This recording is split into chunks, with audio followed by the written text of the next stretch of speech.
Tonight, the battle over Belize's future takes center stage.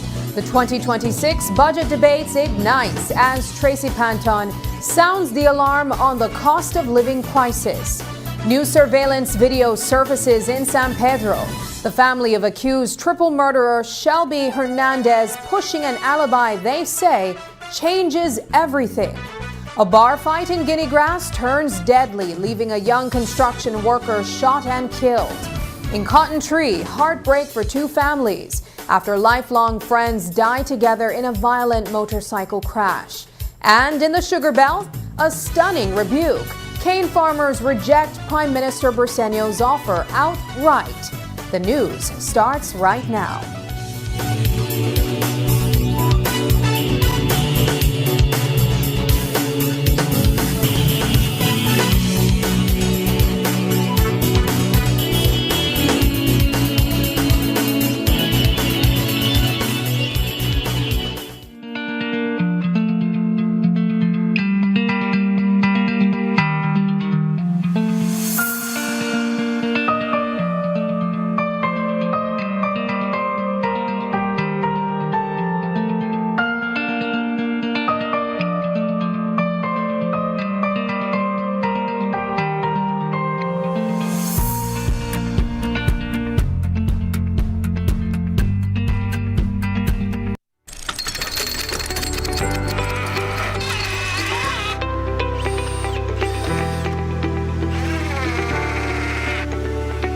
For any project, big or small, Best Screws provide strength, efficiency, durability, and affordability. Get the screws specifically designed for your next project. Get Best Screw, the power to build, the strength to last. Available at Benny's. Quality and savings.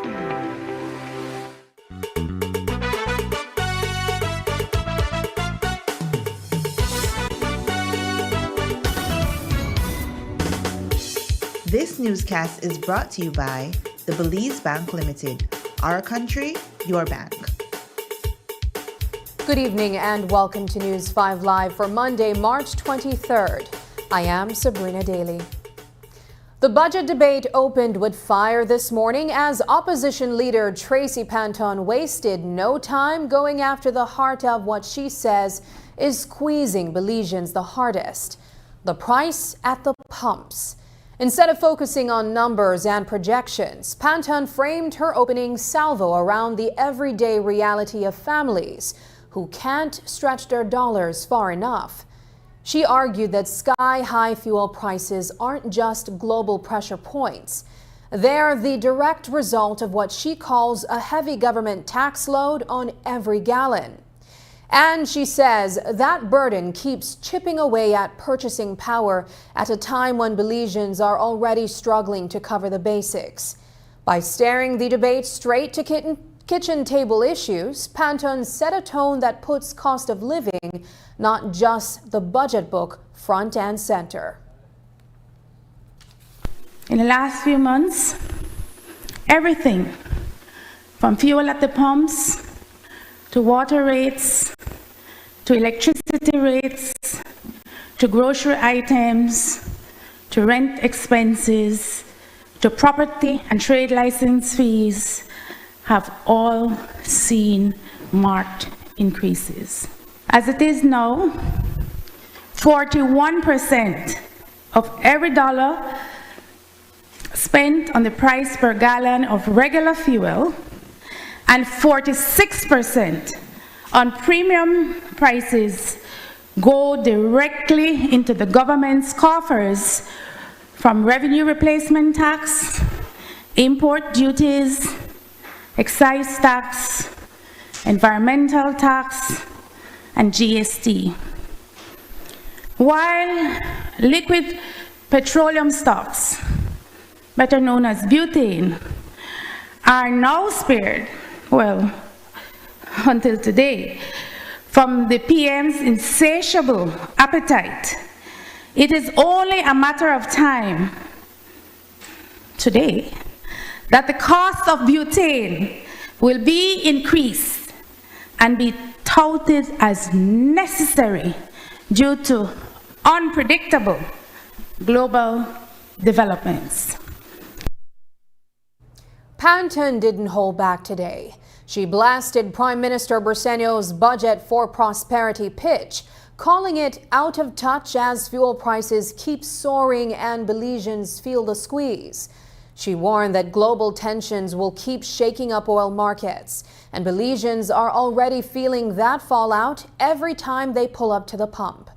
According to Panton, families are tightening their belts long before any of the prosperity the Bersenio administration is promising ever reaches them.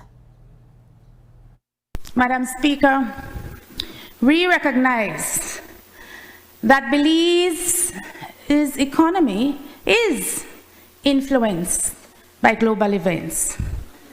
Madam Speaker, this administration seemed to have believed that ignoring the global political changes would have somehow insulated us from their inevitable effects.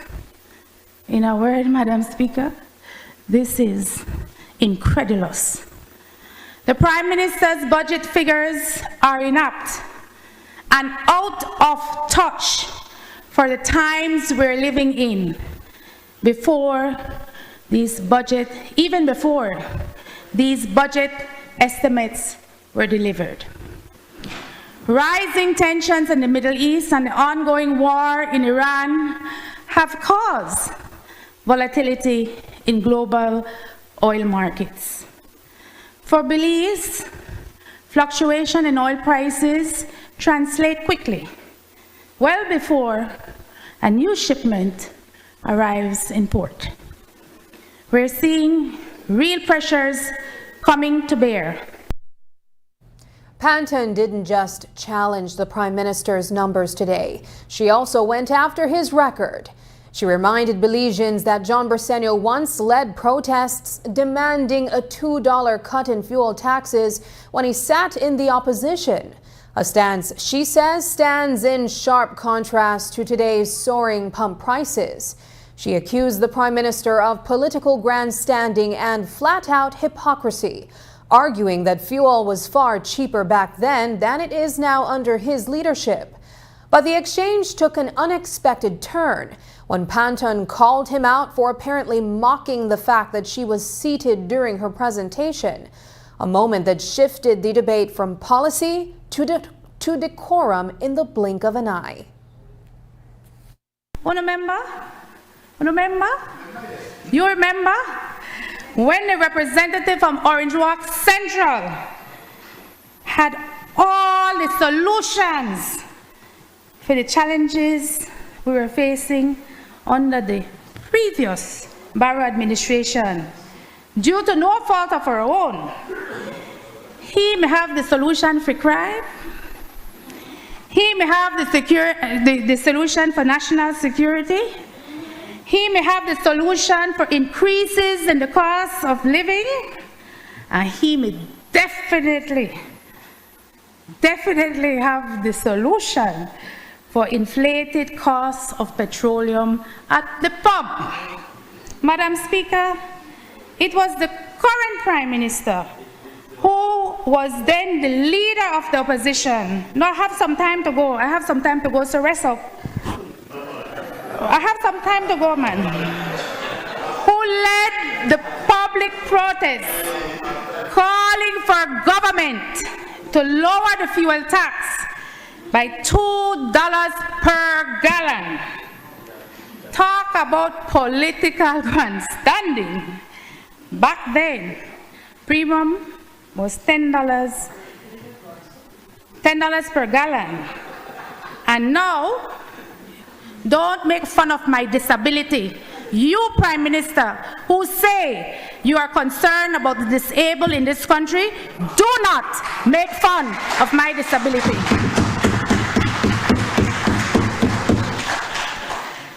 Don't worry, I am standing tall. You should be ashamed of yourself. Panton's fiery criticism and her tense clash with the Prime Minister has turned the opening of the budget debate into a full-blown political showdown. Deputy Prime Minister Cordell Hyde didn't hold back either, as he fired back at the opposition leader's nearly 2-hour takedown in the House. He argued that for all her criticism, she left out what he says is a key point. This government hasn't raised a single tax in its 5 years in office. Hyde reminded Belizeans what the administration walked into in November 2020, one of the worst debt-to-GDP ratios in the country's history, and IMF recommendations that included firing thousands of public officers and hiking GST to 19%. He said those were harsh measures the Briceño government flatly rejected, choosing instead to steady the economy without adding new burdens on Belizean families. The leader for the opposition spoke for almost 2 hours, and she spoke about just everything under the sun. And I have been here a very long time, and I have not ever seen a leader of the opposition speak that long. The leader of the opposition had a lot of things to say, but what she did not mention is that, and what she did not say is that on this side of the House, we have not raised taxes. We have not raised taxes in any of the last 5 years. Absolutely no taxes. Even though when we came into this Honorable House as the government back in November of 2020, the debt to GDP ratio for this country was the 6th worst in all the world. It was 135%. In fact, I could remember very clearly when the FinSec briefed us at the Biltmore for our very first cabinet meeting. I almost fell off my chair. We didn't know it was that bad. We were actually borrowing $1 million a day just to pay salaries for teachers and public officers. The IMF was recommending that we fire 3,000 public officers and teachers and raise GST to 19%. That was way back in 2020. We have not raised GST, not the 7% that they were recommending, not 6, not 5, not 4, not 3, not 2, not 1, not even 0.5%. By reframing the debate around what didn't happen, tax hikes, mass firings, IMF austerity, Hyde shifted the spotlight onto the administration's restraint rather than the opposition's criticisms. Francis Fonseca says the opposition is dealing in doom and gloom instead of real solutions. We'll tell you what sparked his sharp critique after the break.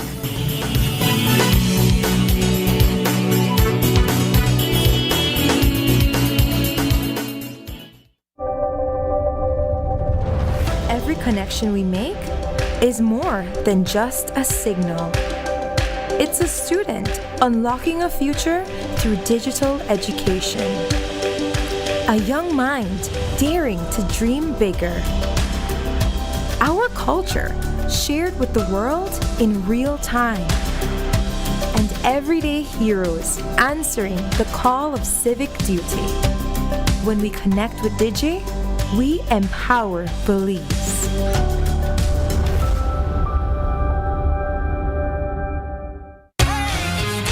A time to reflect, revive, and renew.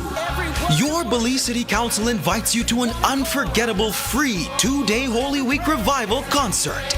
Backed by powerful demand, the return of award-winning songwriter and worship leader, Sinach. Live in concert, bringing healing, hope, and encouragement through worship. Join us Tuesday, March 31st, 2026 and Wednesday, April 1st, 2026 from 6 p.m. to 9 p.m. at Digi Park on Newtown Barracks. And that's not all. Joining us for the first time is award-winning Christian reggae band Christafari. Also featuring powerful performances from our local gospel ministries and more. Dunamis Worship, Centro Visión Misionero, Kings Park Church of the Nazarene Worship Team, Life Music from Life Church, Heavenlies, Wabagari Dance Group, and Alexander Evans on steel pan. Special thanks to all our partners whose support helps make this revival possible. So, bring your entire family and experience this powerful 2-day Holy Week Revival concert in Belize City. Tuesday, March 31st and Wednesday, April 1st, 2026 at Digi Park on Newtown Barracks. Your Belize City Council, always about the people.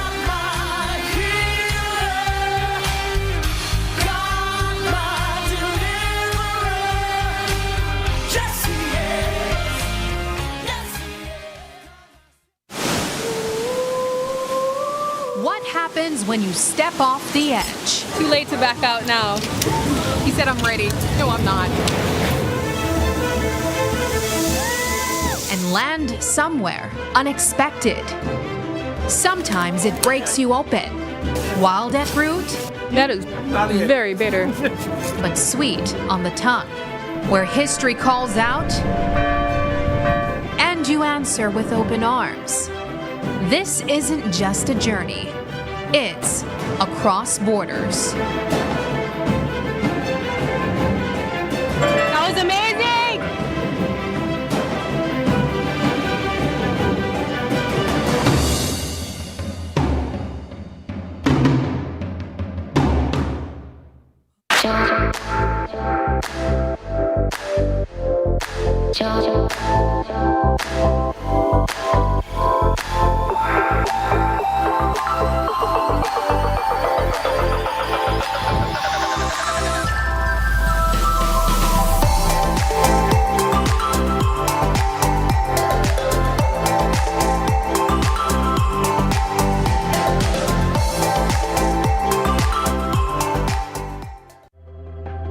Life is full of precious moments worth cherishing, moments that shape our present and lay the foundation for our future.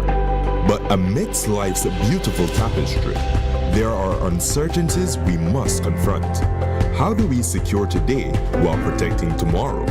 Introducing RF&G Life Insurance, your partner in safeguarding what matters most. With a RF&G Life Insurance plan, you can ensure financial security for your loved ones, providing them with a safety net for the future. From identifying and recommending plans suitable for your unique needs to expert advice every step of the way, RF&G Life Insurance is committed to protecting your family's legacy. Choose RF&G Life Insurance for peace of mind you can rely on. RF&G Life Insurance, securing today, protecting tomorrow. Your life, your legacy.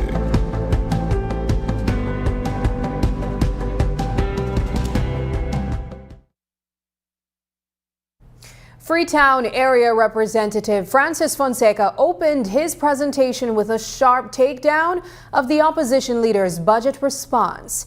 He brushed off her nearly 2-hour presentation as a long-winded and uninspiring, accusing her of focusing only on doom and gloom while inflating the country's problems instead of offering real solutions. I listened very carefully to the leader of the opposition, her presentation. It was long. I mean, that's really the only memorable thing about it, that it was very long.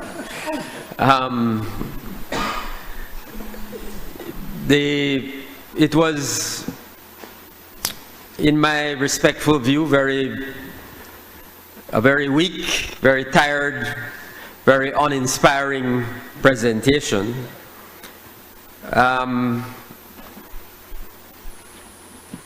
It's difficult to understand how you could talk 2 hours without saying anything. But that's what we experience here today. It's a classic case, as you listen to the honorable leader of the opposition. Really a classic case, and I'm very disappointed for that reason, that it's a classic case of seeing the glass half empty. That's very easy to do, right? That's why I say it's a tired, uninspiring presentation. It's always easy to see the glass half empty. And that's what the presentation really was about. Fonseca's sharp dismissal of the opposition leader's marathon reply leaves the budget debate charged, with both sides now doubling down on their competing visions for the country. Deputy Prime Minister Cordell Hyde shifted the conversation today by arguing that Belizeans aren't paying more at the grocery store or the gas pump because of anything the government has done, but because the world keeps throwing crisis after crisis at small economies like ours. He reminded Belizeans that the country didn't spark any of the global shocks driving prices up, from supply chain disruptions to geopolitical conflicts. And even with that pressure, Hyde said the government is still widening its social safety net, pointing to expanded support programs and what he described as unprecedented access to free education. That the leader of opposition did support what we are doing in this budget, which is that we're spending $780 million on salaries and pensions for teachers and public officers without having to borrow $1 million a day. That's right. That's what we're doing. And we give pay raise, and I'm sorry to disappoint them on the other side. You know, we start no war, you know. We didn't start COVID. We don't cause hurricanes and droughts. As much as you blame the rain and the storm and the heat and the drought and everything else under the sun on us, we don't cause inflation that's imported. We don't cause higher prices that's inflicted. We have not raised taxes. We've not done any of those things. What we have done, though, we've provided free education like never before. Francis Fonseca widened the lens on today's debate, reminding Belizeans that no matter how hard the country works to steady its economy, small states like ours simply can't escape the shockwaves of global turmoil. He pointed to wars abroad, natural disasters, and worldwide inflation. Crises Belize has no hand in creating, but still ends up paying the price for. Fonseca said those ripple effects hit everyday life in very real ways, from higher fuel costs at the pumps to the rising prices families face across the board. As Deputy Prime Minister has pointed out, we are living in very challenging times globally, right? And there are many things that small countries can't control, right? small states can't control. Many, many things we have absolutely no control of. That's just the nature of the global order, right? So, wars, we're experiencing a war right now in the Middle East. Everybody has said and everybody knows, we have nothing to do with that war, but we have to deal with the consequences of that. We have to deal with the implications of that war, and it will affect the entire globe. When you have natural disasters, we are prone to hurricanes in Belize. We have no control over that, but we have to deal with it, right? Global inflation, when there is inflation, we have no control over it. Our little Belize cannot impact inflation globally, but we have to deal with the consequences. We have to deal with the realities of it. And we see those realities in our stores, on the counter, on the shops, in the in the prices of goods, in the prices, in the cost of, all the things that the components that go into producing anything. So we have no control over that. Oil prices, we have no control over those things. Fonseca wrapped up by reminding Belizeans that global crises, not local policies, are behind the rising costs families are struggling with today. Turning now to the future of Belize's healthcare system. Opposition member Panton is warning Belizeans not to expect any real improvements, even though the government has set aside $101 million for health training. She says the investment still won't bring expanded specialized services or stronger rural health care. And Panton didn't stop there. She told the House that the situation is being made even more complicated by pressure from the United States, which she says is pushing Belize to end its long-standing partnership with the Cuban Medical Brigade. According to Panton, Washington has given the Prime Minister a firm deadline, along with a list of possible consequences if Belize doesn't comply. This translates, Madam Speaker, to no major expansion in specialized medical training, increasing rural healthcare capacity, designated scholarships for locally trained nurses, doctors, technicians, and other healthcare auxiliary providers. These raises another fundamental concern.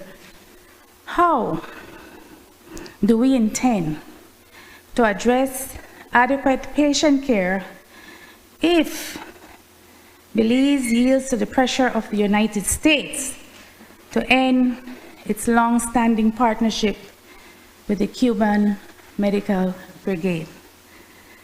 We have always shown profound respect and regard for our friends, our allies, our international partners who have consistently helped us in the arduous work of nation building. It is deeply troubling that both our democracy and our sovereignty are at risk if we do not unfollow the unreasonable demands of those who seek to have unbridled power in this hemisphere. Our government has been read the Riot Act. We have been reliably informed that the Prime Minister has been given a firm timeline in which to act on the requests related to the Cuban Medical Brigade, or be exposed to consequences of visa restrictions, revocations, restrictions on travel and tourism, and trade sanctions. Panton argues that without meaningful health sector expansion and while facing U.S. pressure over the Cuban Medical Brigade, Belize could be risking both its healthcare stability and its sovereignty. Coming up, a police constable is recovering tonight after being shot while doing construction work. We'll tell you what happened and what police know so far. But first, here's the weather forecast for today.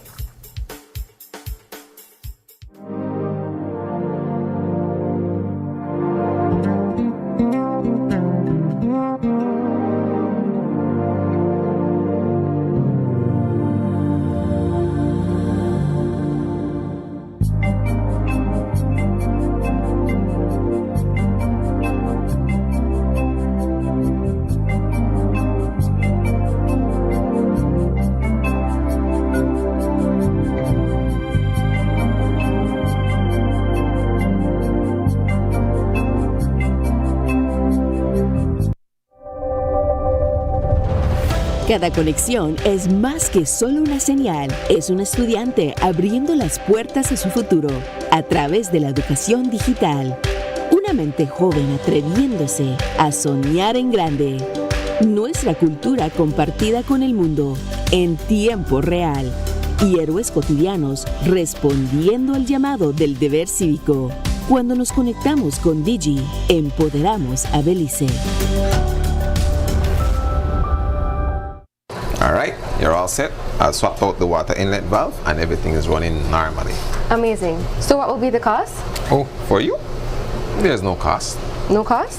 I'm flattered, but I'm actually married. Oh no, nothing like that. It's actually part of our 1-year warranty policy. Oh, well, that makes sense. Don't worry, it happens all the time. Really? No.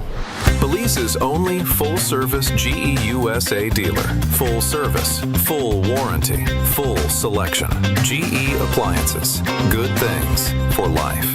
Available at Design Depot. All in one place.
The future is calling.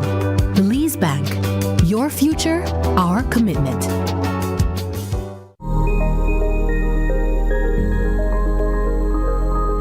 Are you a forward-thinking farmer ready to adopt climate-smart practices?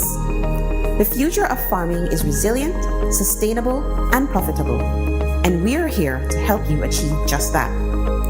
Whether cultivating half an acre or 200 acres, DFC offers affordable financing options and a matching grant up to $12,000 for Window 1 and up to $60,000 for Window 2 to help make your farm climate smart, withstand unpredictable weather patterns, and adapt practices that enhance productivity and efficiency. This program is ideal for farmers and cooperatives. Women farmers are highly encouraged to take advantage. Join us in creating a resilient and sustainable agricultural future for Belize. Apply now and take the next step towards a stronger, greener tomorrow.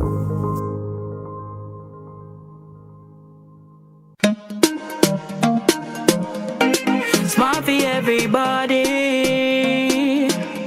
Smart leading everything. Smart give you everything. Smart offer everything. Smart give you everything. North to the east and the south and the west. Smart are the best. Darling, double up my data and give me all the text. In fact, give me a plan for my family. Unlimited calls, so me like it. And Smart make everybody feel happy. Bringing people together, me want it now. Smart got love for everybody. Me want my Smart plan. Want it right now. Me want my Smart plan. Want it right now. More bundles, data plan. Me want my smartphone, internet in my hand. Call me want my Smart plan. Want it right now.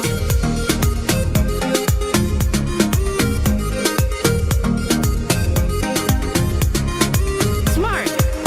Stay connected. Stay happy.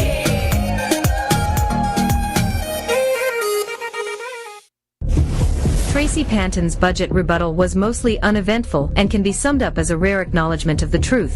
First, the acknowledgement that increase in fuel prices is not the government's fault. Rising tensions in the Middle East and the ongoing war in Iran have caused volatility in global oil markets. And then the acknowledgement that the government is providing resources in all constituencies to assist struggling families with essential needs like food, education, and healthcare. We do acknowledge that when specifically requested, Albert residents have been recipients of life-saving oncology services, dialysis treatment, and emergency procedures through the Patient Care Assistance Program available by the Ministry of Health and Wellness. Albert students in primary, secondary, and tertiary institutions have received tuition grants from the Ministry of Education. We also administer a monthly grocery bag assistance program provided via the Office of the Prime Minister, totaling $5,000, which provides food vouchers valued at $50 each to 100 Albert families every month. Maximum respect to the opposition leader for telling the truth and acknowledging the government's compassion for the people of Belize. On behalf of the beneficiaries of these programs, we take the opportunity to express our gratitude to the Prime Minister and his executive for the support afforded to our constituents. Police say they've cracked the case behind last week's triple murder in San Pedro, but the suspect's family is calling that claim far from airtight. 22-year-old fisherman Shelby Hernandez is set to be charged for the execution-style killings of Karim Espat, Oscar Mas, and Yerlin Bueso Alvarez. But even before the charge is filed, his relatives are pushing back hard, insisting he didn't pull the trigger and was actually at home at the time. They say surveillance footage backs them up. News 5's Shane Williams takes a closer look at the growing clash between the official police narrative and a family fighting to clear their son's name. Police believe they are closing in on those responsible for the brazen triple murder that has shaken San Pedro. Investigators say multiple gunmen stormed the home and opened fire, killing Karim Espat and Oscar Mas on the spot, while Yerlin Bueso Alvarez later succumbed to her injuries.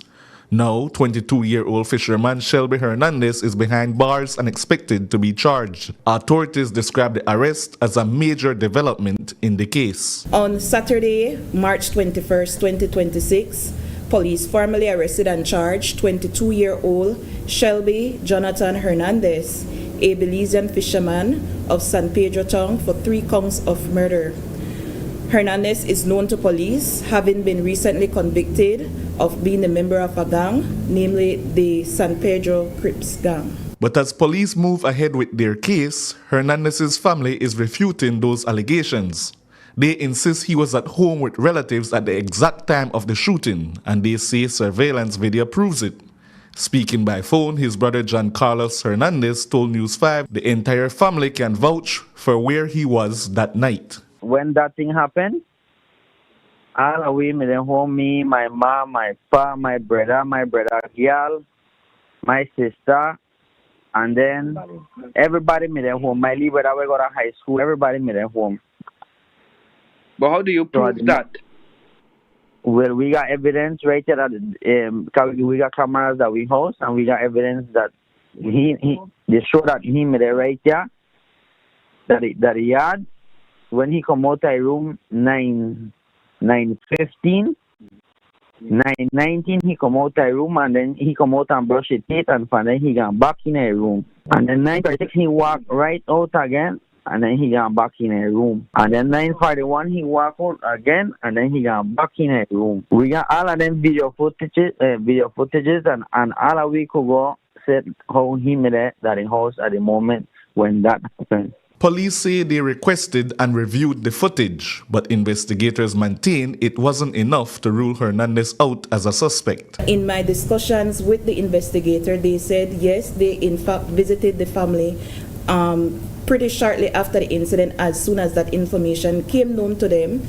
In the interest of conducting a thorough investigation, the video footage was extracted. However, it was not able to conclusively support their version of events, and based on the investigation and the evidence gathered so far, that is what led police to the charges that have been proffered. On the other hand, the family believes the arrest is premature and driven by pressure to bring quick answers in a case that has left the island on edge. He know he innocent, you understand? So we got all of the videos there. All of my family know he innocent. They just do that because then they pressure him for charge somebody, you understand?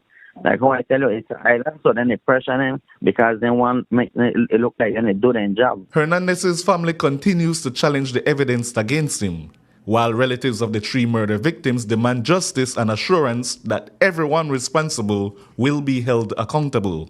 Shane Williams reporting for News 5. The High Court has ruled that Shaquille Pereira must answer to murder and attempted murder charges after a judge today rejected a no-case submission from the defense. The case stems from a Christmas Eve 2023 shooting that left Darnell Puerto dead and Jevon Ramclam wounded. Justice Nigel Pilgrim said the prosecution's key eyewitnesses, Ramclam, gave evidence that, if believed, could support a conviction. While the defense highlighted inconsistencies in his account, the judge found those issues weren't strong enough to throw out the case at this stage. Medical and ballistic reports, he noted, didn't contradict the witness's story in a way that would make the identification unreliable. The court also pointed to questions surrounding the defendant's alibi after the named witness never came forward to speak with investigators. With the no-case submission overruled, Pereira will now be called to answer the charges as the trial continues. What started as a routine night out in Guinea Grass Village exploded into deadly violence late Sunday after a barroom dispute at Hidden Cool Spot spiraled far beyond its doors. Police say staff managed to remove the unruly patron at the center of the argument, but instead of cooling off, he allegedly came back armed, this time with backup. Moments later, gunfire shattered the night. 18-year-old construction worker Noe Batoun was hit multiple times as bullets tore through the bar. He was rushed first to the Northern Regional Hospital and then transferred to the KHMH, but doctors couldn't save him. Tonight, one suspect is in custody, another is on the run, and investigators have confirmed that one of the men involved legally owns a firearm, a detail now raising even more questions about how the attack unfolded. Assistant Superintendent Stacy Smith is leading the investigation and breaks down what police know so far. Police have detained one male person and are seeking another as a part of an ongoing investigation into a shooting incident which resulted in the death of Noe Batoun, 18-year-old Asian laborer of Guinea Grass Village, Orange Walk District. What we have been able to gather so far is that Batoun was involved in an altercation at a bar in that village, and the male person who is the suspect in this incident was escorted from that property. It is reported and alleged that that male person returned in the company of another, and he is alleged to have fired a shot into the bar, which resulted in the injury of Batoun and his eventual demise. So police are looking for 2 suspects. We already have one suspect in custody and we are seeking another. Have police managed to recover the weapon? I am not in possession of that information. Are any of the men licensed gun holders? Yes. Noe Batoun is the second victim of gun violence in Orange Walk in just 3 days. On Thursday, Albertito Pot was shot and killed inside his yard. Police Constable Leroy Kerr and construction worker Shadrick Gavez are recovering from gunshot wounds they sustained on Sunday afternoon when a gunman approached them on a work site and opened fire.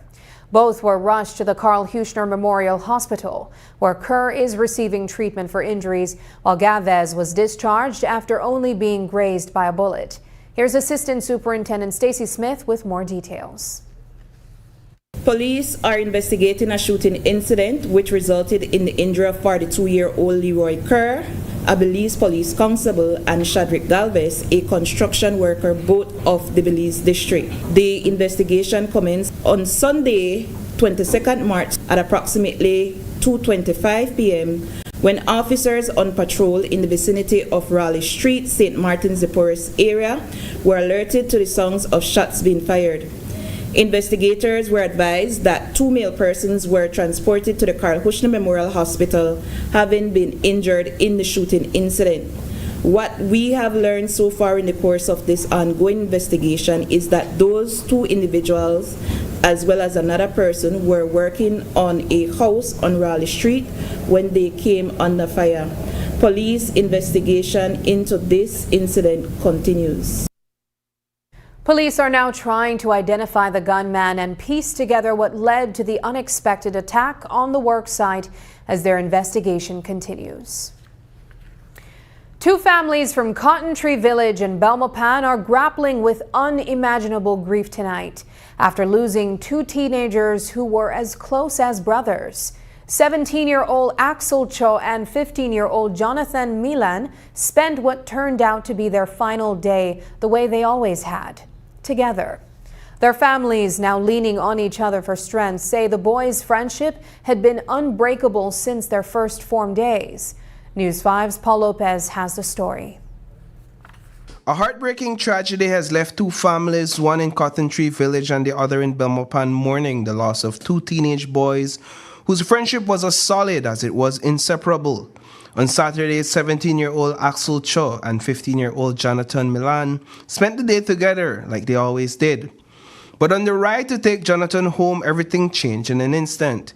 An 18-wheeler oil tanker slammed into their motorcycle in front of the mall gas station, cutting their young lives short. This morning, Axel's mom and Jonathan's aunt leaned on each other, trying to piece together how such a routine moment turned tragic so quickly. Right now we try gather information. I mean, they have me and Miss Jacqueline up and down. We come to this Creek police station. We ask, they tell we don't have no details against them. We have to wait for one specific officer. So we call the officer. He's no answer. He not answer our calls. So then they said we could go to the main branch for the Belmopan police station. We went there. They sent us this side, this side again. Sent us over that side, and then here we are again.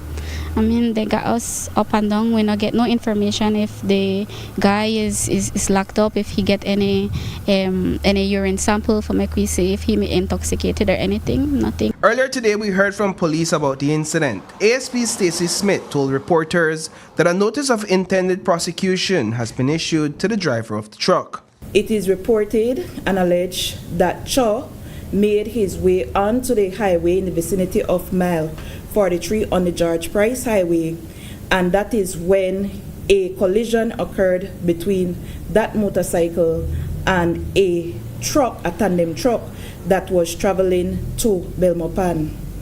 It is alleged that the driver sought to avoid the collision. However, the tail end of the Bowser that was affixed to the tandem truck made contact with the motorcycle, causing the eventual demise of both individuals.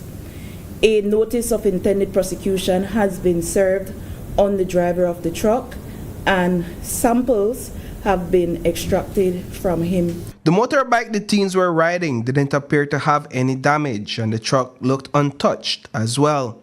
But their helmets were shattered, showing just how severe the head injuries were. I always see the news, and I never one day expected how hard it would hit, now that I experienced something like that.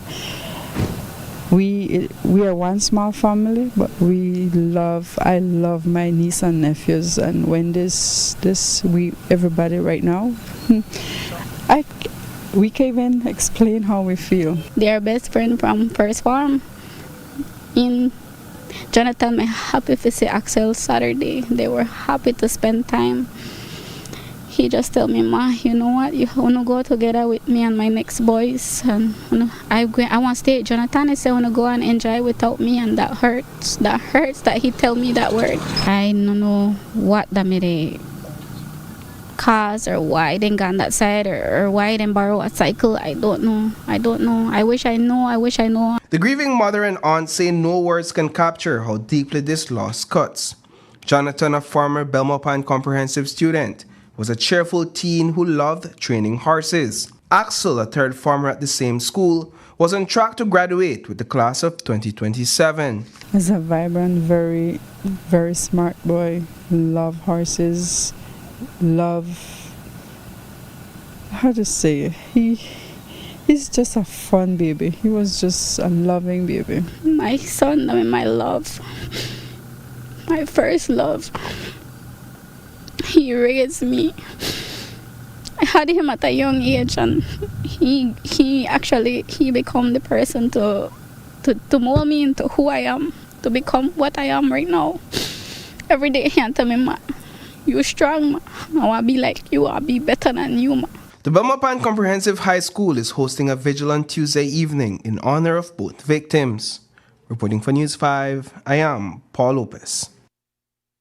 Up next, a major energy shift is underway in the Caribbean, and this year's CARLEC conference is putting people at the center of it all. We'll show you how the region is powering up for a more resilient future.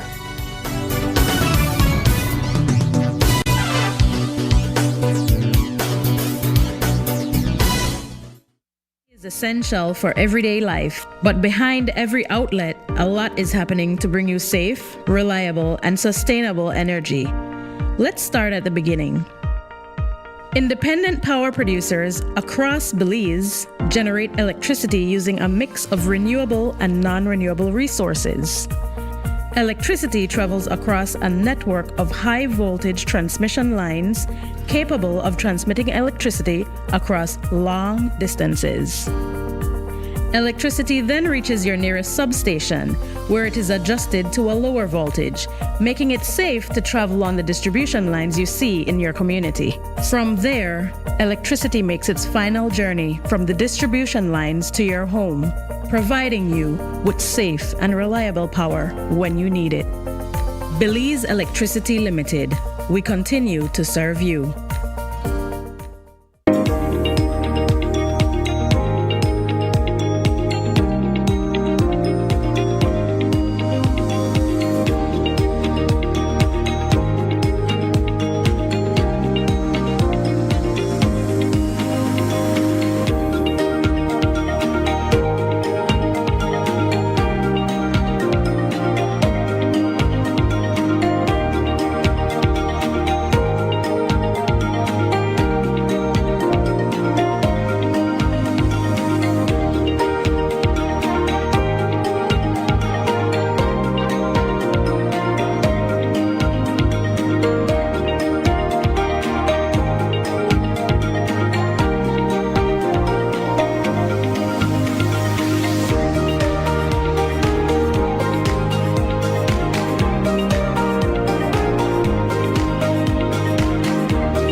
Tune in to Open Your Eyes tomorrow morning at 6:30 for an exciting and informative lineup you won't want to miss.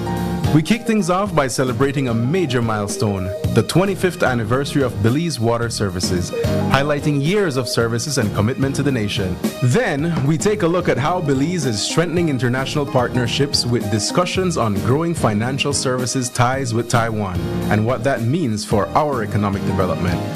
Plus, get ready for the spirit of the season as Belize City Council brings the community together for the Revival Concert 2026 in celebration of Holy Week. And finally, we'll satisfy your sweet tooth as Smitty unveils refreshing treats you'll definitely want to try. Start your morning with us, only on Open Your Eyes.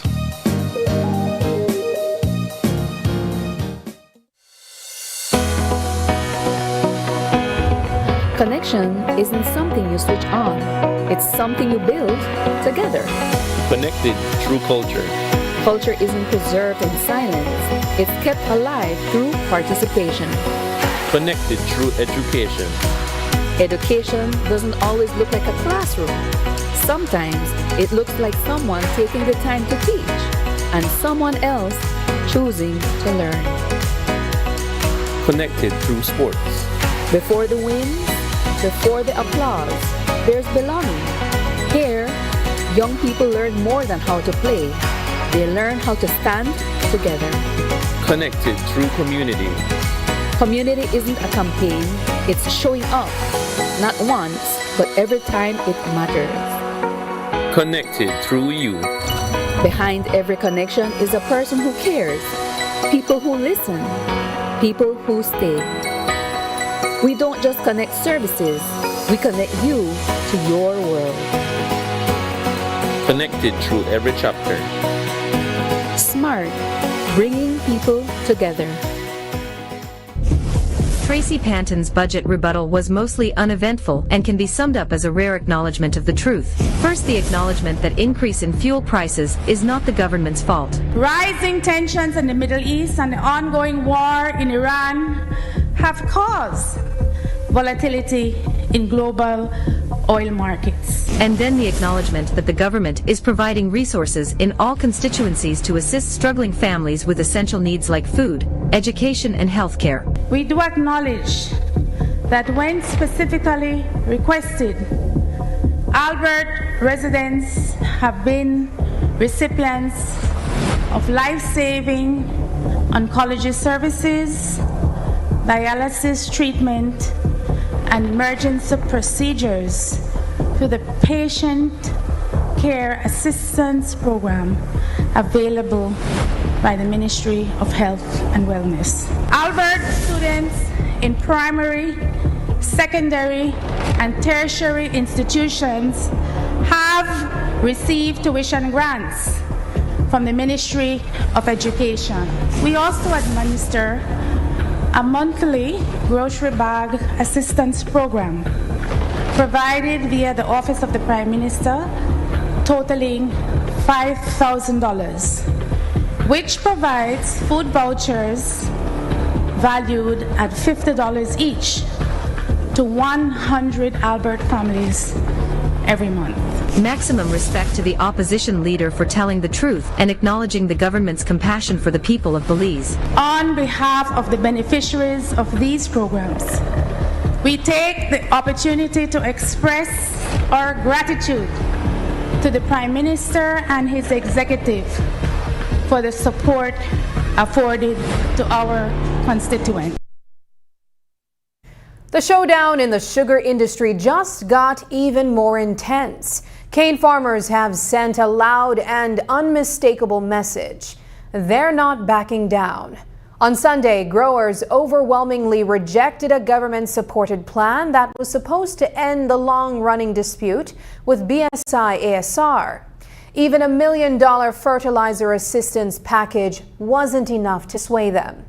Farmers say the real fight is about fair trade earnings, and they're not willing to abandon a court battle they believe will determine the future of their livelihoods. Their vote reflects more than disagreement. It signals deepening frustration and mistrust in a sector already stretched thin. And according to Orange Walk Branch Chairman Alfredo Ortega, the farmers' decision wasn't just about money. It was about principle, fairness, and keeping control over what they say is rightfully theirs. Ortega breaks down why growers are holding the line even as tensions continue to rise. We had an emergency general meeting with the farmers, on which it was presented to them what has been brought forward by BSI Titan Lyle, and also the proposal of the government on which they were asking us to drop the case that we have in court in regards to the fair trade premium. And then there was also an offer by the government of $1 million out of fertilizer for the farmers, but also asking the farmers to drop the case. But the farmers were not in agreement to that. The farmers voted yesterday that we continue with the court case because what was being asked for them to drop was no beneficial to the farmers. Can you tell us about the presentations that were made? Who made the presentation and how overwhelming was the vote? Well, the presentation was done by our lawyer, Ms. Magali Marin. She gave a detailed explanation to the farmers on the implications and what the case is all about. And they clearly understood, based on the explanation she gave. She and another lawyer from her firm gave the explanation to the farmers. And also our general manager gave part of the explanation to the farmers. And when the vote came, well, it was overwhelming in support that we continue with the issue in court and that we should not sign any proposal that was set on the table before them yesterday. Prime Minister John Bersenio's decision to leave the Belize Sugarcane Farmers Association and aligned himself with the Progressive Sugarcane Farmers Association is raising eyebrows within the industry. While he maintains his right to choose where he stands as a cane farmer, some leaders say the move sends the wrong message at a time when unity is critical. Orange Walk Branch Chairman Alfredo Ortega weighed in on the Prime Minister's departure and what it could mean for the wider sugar sector. As a farmer, he has the right to do or to go where he wants to go. But as a leader, he's supposed to have been more like looking forward. Maybe this is not the best example, but in a house, the father of the house tried to see to have things going running as best as can, and he don't run away whenever there's a problem in the house. So I believe that as a leader, he's supposed to work along, not only with us, but the producers at large, on seeing that the sugar industry benefits out of the labor that the farmers do. I believe that is what he should have done, but he has the right to move wherever he wants to be as a cane farmer. Ortega warns the Prime Minister's move could deepen divisions in a sugar industry that needs unity now more than ever. The Caribbean's energy sector is changing fast, and utility leaders say the real challenge isn't new technology, it's people. At the CARLEC conference, the focus shifted from solar panels and grid upgrades to building a skilled, adaptable workforce. Industry leaders say the region can't hit its energy goals without stronger communication, better collaboration, and serious investment in training. CARLEC's Cletus Burton and Lucilec's Omari Frederick told us the future of Caribbean energy will depend as much on teamwork and talent as on infrastructure, making a people-first approach the new blueprint for the power sector. This conference really sets the tone. It's our first conference for the year, every year, and it is focused on issues related to human resource management, corporate communications or public relations, and customer service. So we've gathered practitioners in those areas from across the region to share experiences, learn from experts and best practices, and basically to build up a camaraderie and network of learning and sharing and supporting each other. And this is important because the respective utilities across the region are in a transitional phase. So they're transforming their business models, their operational structures, moving from the traditional fossil fuel to more high renewable energy penetration. And these transformations are not just technical, they very much are centered on people in terms of attitudes and skill sets and roles and responsibilities and how we communicate to internal stakeholders and external stakeholders. One of the critical things that we do, apart from the learning, the engagement, the various soft skill topics, one of the poignant parts of the conference is the opportunity for utility updates, where every single utility presents on their achievements, their challenges, from a human resource, corporate communications, and customer service standpoint. It gives us the opportunity, as I said in my earlier comments, to really exchange, to learn about the challenges that we're facing, to look at the things that we're doing that have an impact. So collectively, we can do what we need to do. And I want to also say that utility companies are not just responsible for providing power. Each of us in our respective right is responsible for economic and social progress in the country. Without power, we can't move. It's an enormous responsibility, and the more we can come together, unify, exchange ideas, best practices, the better we are individually and collectively. Leaders say a people-first strategy is what will keep the Caribbean's energy transition moving forward. After the break, this week's edition of Sports Monday.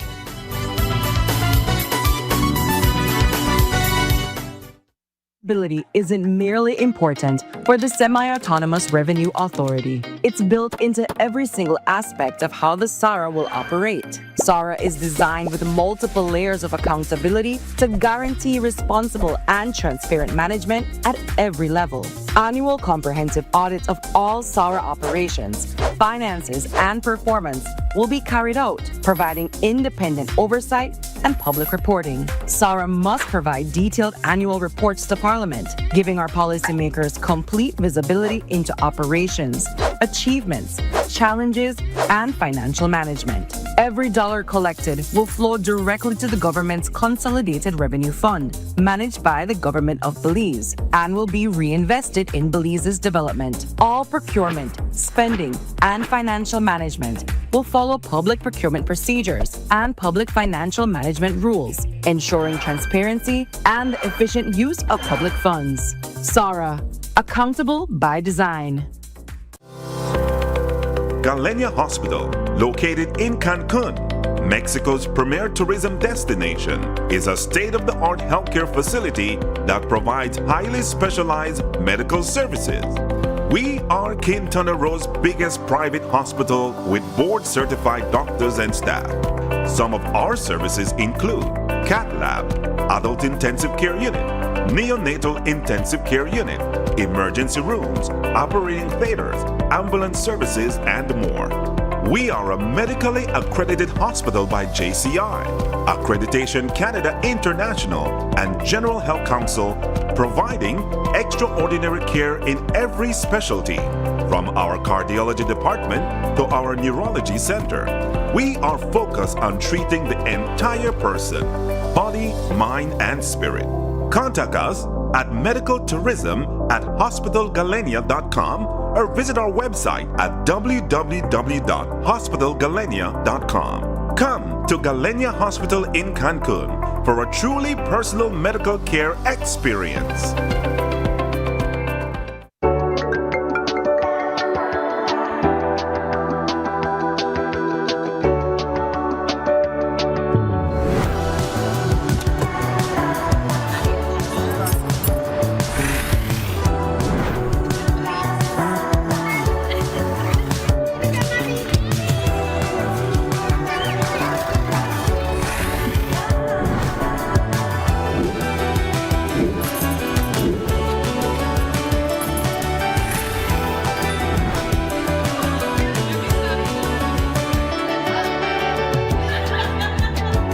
The future is calling.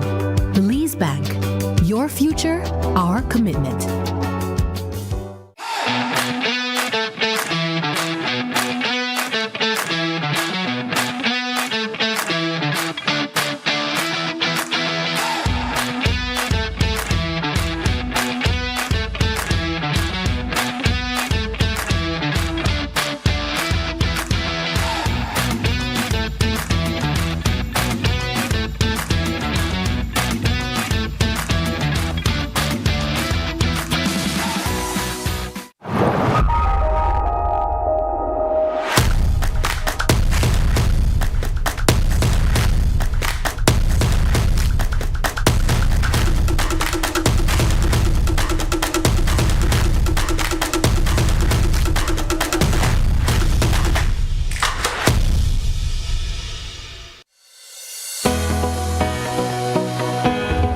Connection isn't something you switch on.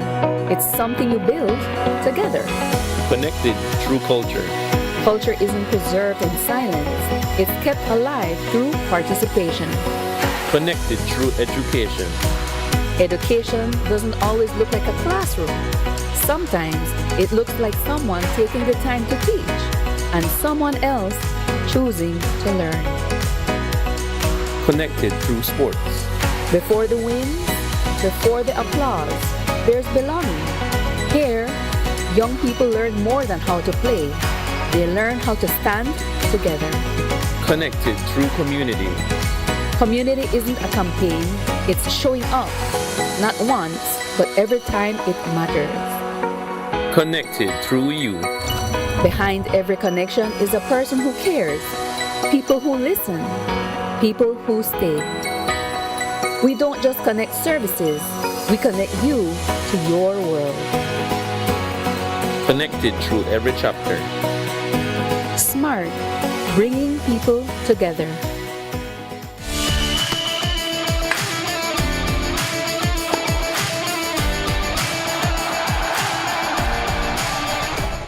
Good evening, I am Paul Lopez and this is your weekly installment of Sports Monday. The Cycling Federation of Belize traveled with a delegation of 10 athletes to the 2026 Pan American Road Cycling Championship in Monteria, Colombia. The team comprised of 6 elite riders, 1 under-23 athlete and 3 junior riders. Their goal was to earn 2 slots for the upcoming Central and Caribbean Games and place to participate in the UCI Pre-Worlds training in Canada. After a week of intense competitions, Team Belize did not podium, but they sure left a mark in every category. Elite cyclist Jaiven Gonzalez finished in 8th position overall. We heard from a few of the cyclists. The team did a very good ride. We just got to the front a little bit early, and then we got swarmed at the end. So, yeah, sometimes you go like that, you know. You got to make sure you stay to the plan, go late, and then you don't have a lot of problems at the end. It was a great race. I'm supposed to lead the team a little bit better than I did. I'm proud of the way everybody rode. Everybody contributed and gave us a really good chance at a win or a podium. And from Colombia, we bring it back to home soil for a weekend of high-flying, high-scoring, very physical basketball games in the National Elite Basketball League. Friday and Saturday night saw 3 matches unfold. On Friday, the Belize City Defenders hosted the Corozal Spartans inside the Belize City Civic Center. The Defenders had a less than ideal start to the season, leaving fans with a bitter taste. But on Friday night, the Defenders came out of the gates with a vengeance.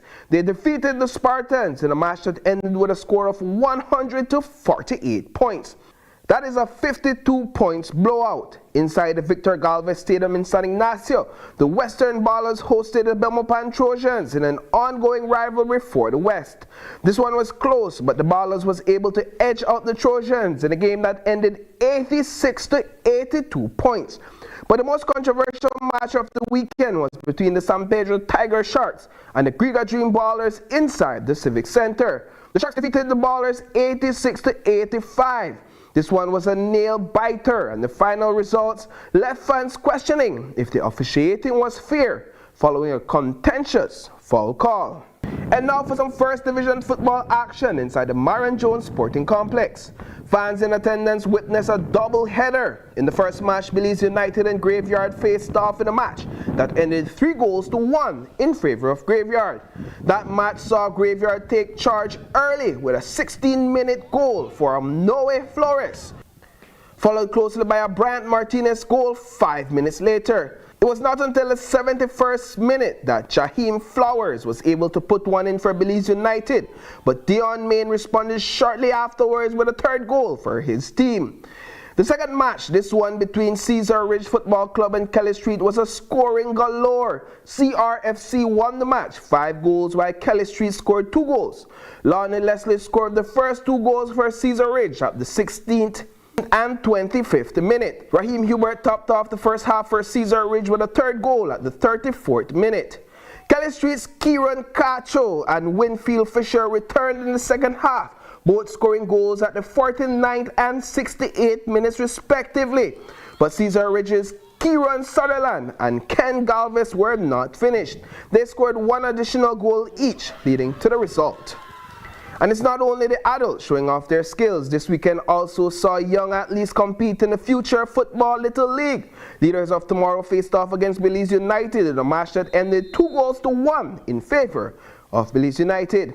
In the second match, Future Football Club took on Manu, and Manu had to be there to witness Future blowout their opponents in a match that ended 5-0. And finally for tonight, the Belize Table Tennis Association hosted its 2026 Brody's Primary and Secondary Schools Table Tennis Tournament over the weekend inside the Swift Hall. The tournament was structured into 5 categories of competition, and it began with a round robin followed by elimination. These young players brought their A game, and ultimately the cream of the crop rose to the top. In the primary school female category, Belize Elementary's Ellie Chang secured the top placement. St. Martin de Porres Primary School Gustavo Dominguez won first in the under 11 category, while George Espat of Belize Elementary finished first in the over 11 primary school category. St. Catherine's Academy's Saraya Martin secured gold in the secondary school female category, while St. John's Caden Acetuna did the same in the secondary school male category. We say congratulations to every athlete that podiumed and participated in the tournament. Well folks, that's all we have for you in tonight's coverage of Sports Monday. Catch you in the next one.